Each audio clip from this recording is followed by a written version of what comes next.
صحیح مسلم کے اندر حدیث ہے، رسول اللہ صلی اللہ علیہ وسلم نے ارشاد فرمایا،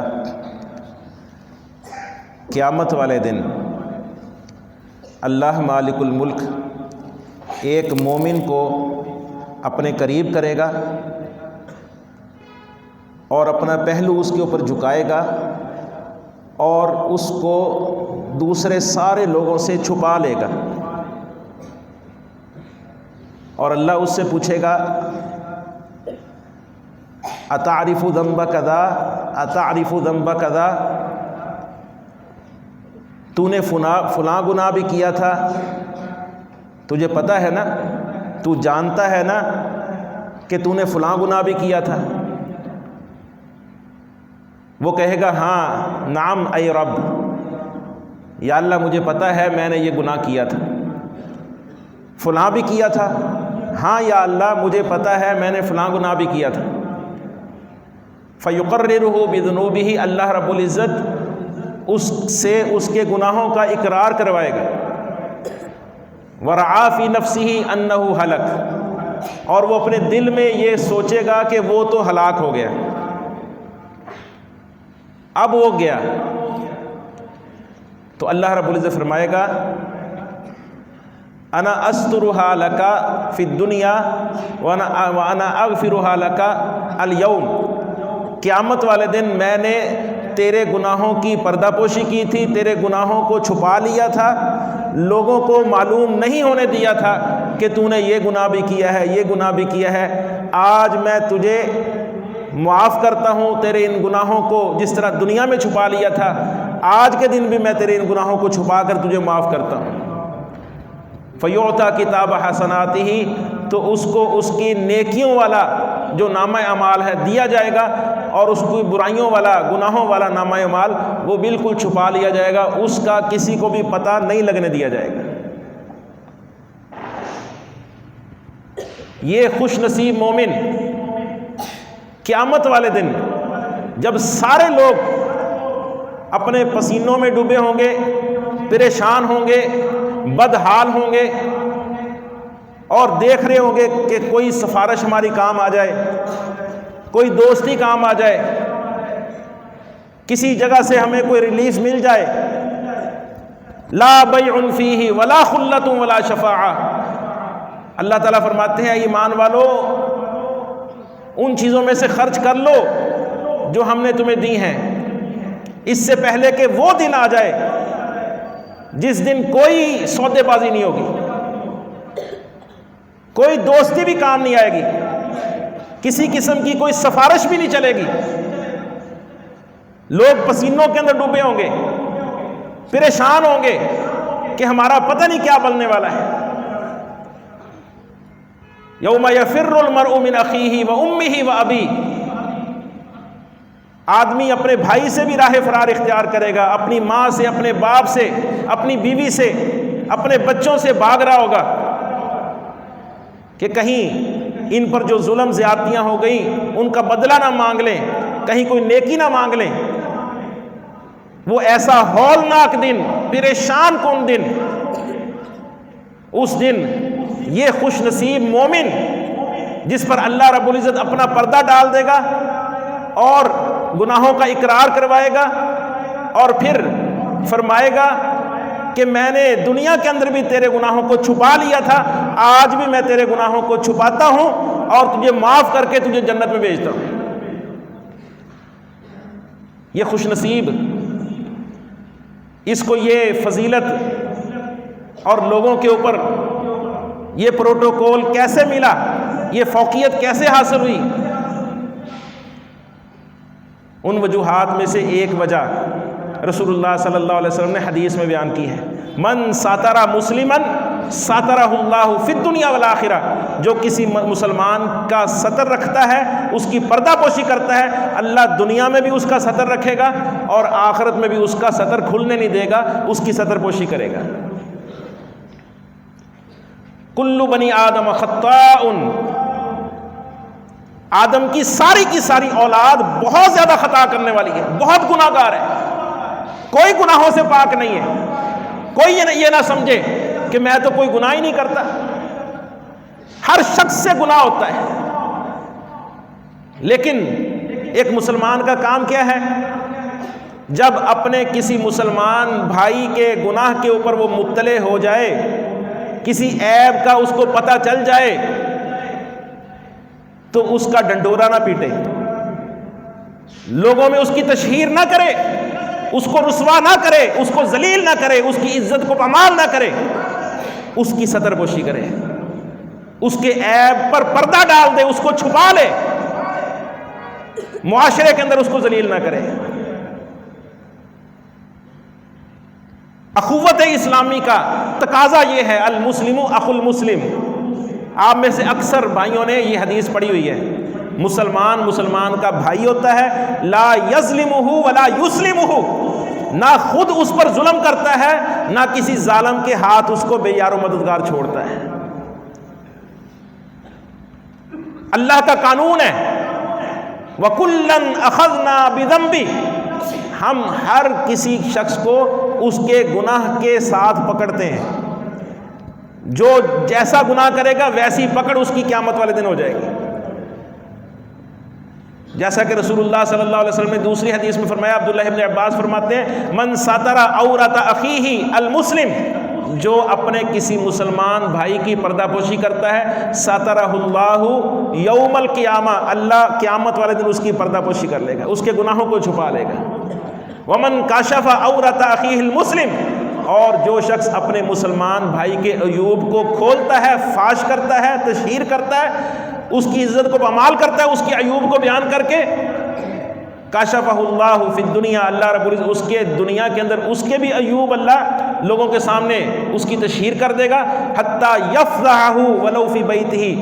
یہاں تک کہ اگر وہ اپنے گھر میں بھی چھپا ہو، اللہ وہاں پر بھی اس کو ذلیل و رسوا کر دے گا۔ جو جیسا کرے گا ویسا بھرے گا۔ امام مالک رحمہ اللہ فرماتے ہیں، ادرکت ناسا فی المدینہ لم تکن لہم عیوب، میں نے کچھ لوگوں کو مدینہ کے اندر پایا، بڑے نیک تھے، بڑے صالح تھے، ظاہری کوئی عیب کوئی نقص ان کے اندر نظر نہیں آتا تھا۔ فتکلموا فی عیوب الناس، انہوں نے کیا کیا؟ انہوں نے لوگوں کے عیوب ٹٹولنے شروع کر دیے اور ان کو لوگوں کے سامنے تشہیر کرنا شروع کر دی، لوگوں کے عیبوں کے بارے میں باتیں کرنا شروع کر دی۔ فَأَحْدَثَ اللَّهُ لَهُمْ عُيُوبًا، نتیجہ کیا نکلا؟ اللہ نے ان کو بھی گلٹی بنا دیا، ان کے اندر بھی عیوب پیدا کر دیے۔ دوسروں کے بارے میں باتیں کرتے تھے، اللہ نے ان کے اندر بھی ایسے عیوب پیدا کر دیے۔ اور پھر فرماتے ہیں وَأَدْرَكْتُ نَاسًا بِالْمَدِينَةِ، اور کچھ اور لوگوں کو میں نے مدینہ کے اندر پایا، كَانَتْ لَهُمْ عُيُوبًا، ان کے اندر بڑے عیب تھے، گناہ گار تھے، عیبوں سے بھرے ہوتے تھے۔ فَسَكَتُوا عَنْ عُيُوبِ النَّاسِ، تو انہوں نے لوگوں کے عیبوں پر پردے ڈالنا شروع کر دیے، لوگوں کے عیوب کے اوپر ان کی تشہیر نہیں کی، ان کی عزتوں کو پامال نہیں کیا۔ فَسَقَطَ اللَّهُ عُيُوبَهُمْ، تو اللہ نے بھی ان کے گناہوں پر، ان کے عیوب پر پردے ڈال دیے۔ اور ایک اور حدیث میں رسول اللہ صلی اللہ علیہ وسلم فرماتے ہیں، لا تغتاب المسلمین، اور مسلمانوں اپنے مسلمان بھائیوں کی غیبت نہ کیا کرو، ولا تتبعوا عوراتہم، اور ان کی پوشیدہ چیزیں، ان کے عیوب، ان کا پیچھا نہ کیا کرو، تجسس نہ کیا کرو۔ ومن یتبع عورت اخیہ المسلم، جو اپنے مسلمان بھائی کے عیوب کو ٹٹولتا ہے، اس کا پیچھا کرتا ہے، تجسس رکھتا ہے کہ اس کے اندر کون سی خامی ہے، کون سا گناہ ہے جس کی میں تشہیر کروں، اس کے ساتھ اس کو رسوا کروں، تتبع اللہ عورتہ، اللہ خود اس کے عیوب کے پیچھے پڑ جاتا ہے، اللہ تعالیٰ خود اس کو ذلیل کرتا ہے،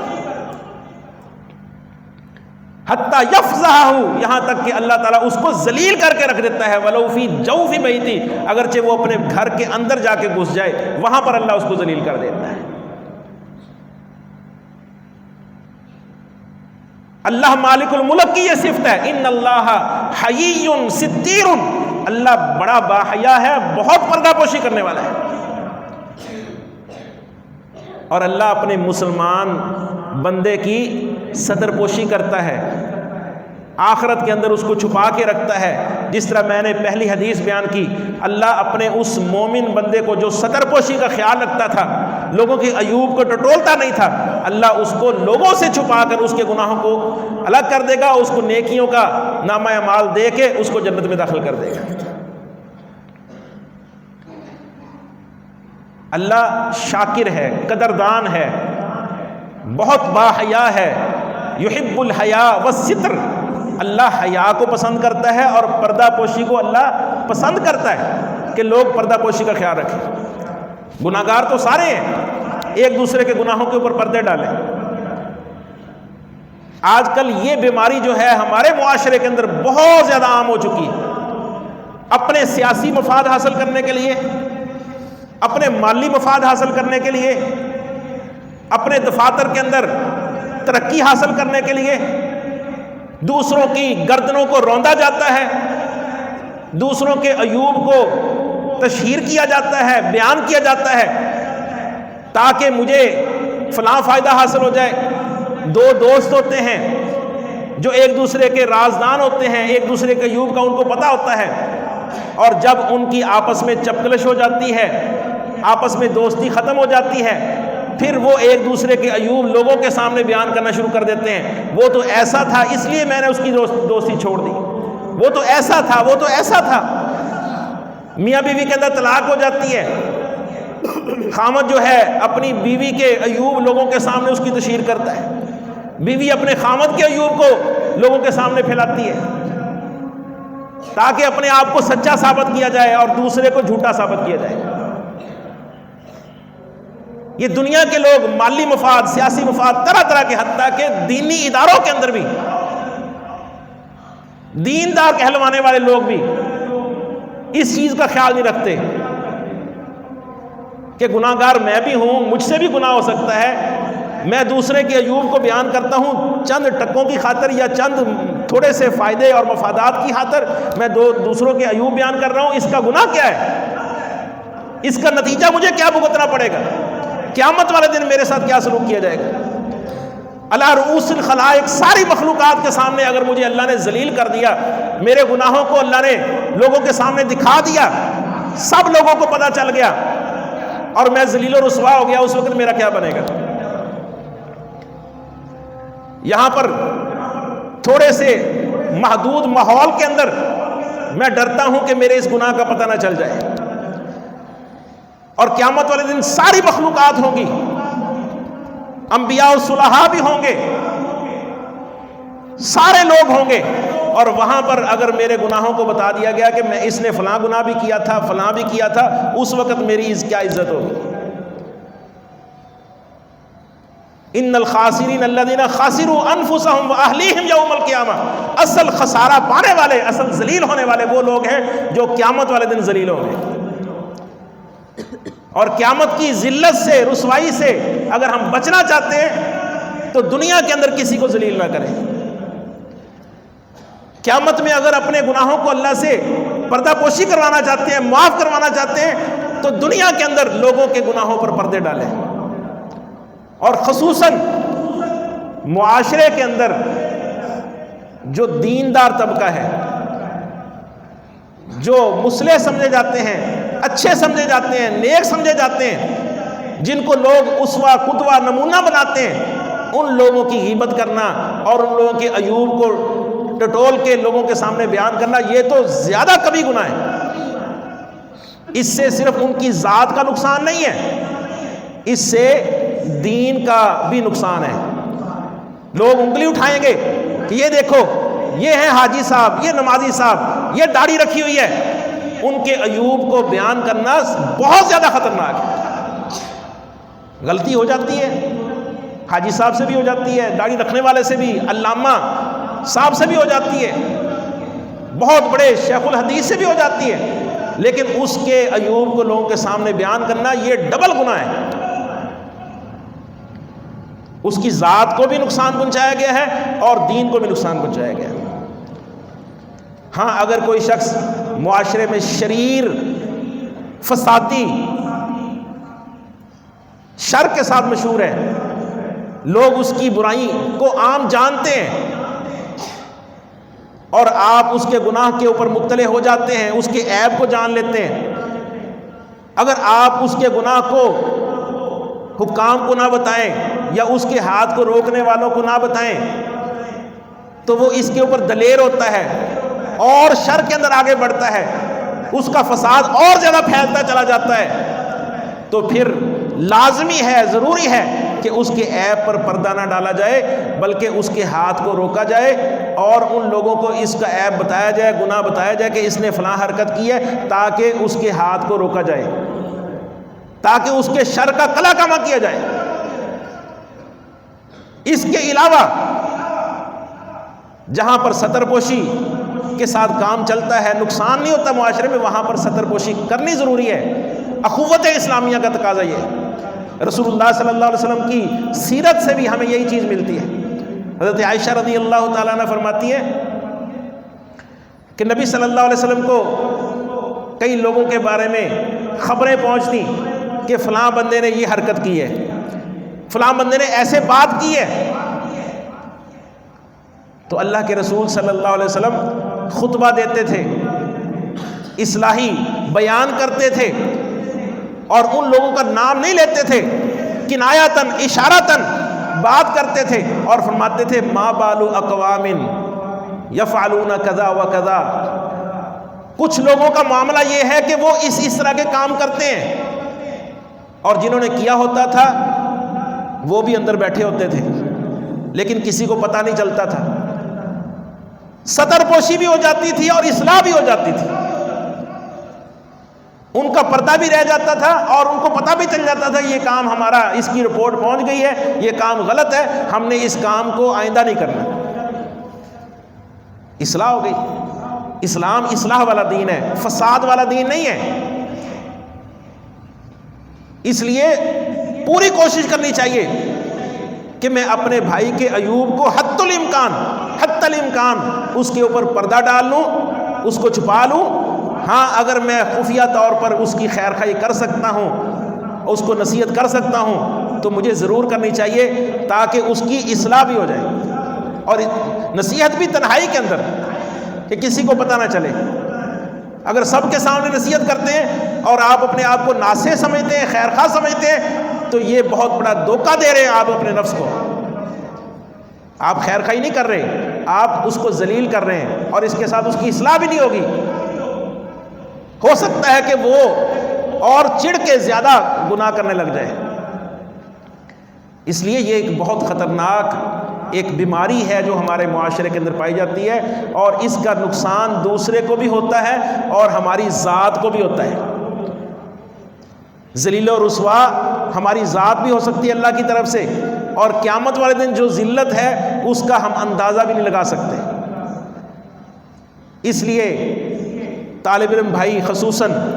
سب سے پہلے میں اپنے آپ کو نصیحت کر رہا ہوں، اور پھر اس کے بعد طالب علم بھائیوں کو، اور اس کے بعد دوسرے اپنے بھائیوں کو بھی، کہ اس چیز کے اوپر بہت زیادہ توجہ دینی چاہیے کہ اپنی باتوں میں، اپنی گفتگو میں، کہ میں کسی کی عزت کو پامال تو نہیں کر رہا، کسی کے سطر کو تو نہیں کھول رہا، تھوڑے سے فائدے کی خاطر میں کسی کو ذلیل تو نہیں کر رہا، اور پھر اگر میں ایسا عمل کر رہا ہوں تو اس کا نقصان جو ہونا ہے وہ ناقابل بیان ہے۔ اللہ رب العزت ہمیں سمجھنے کی اور عمل کرنے کی توفیق دے۔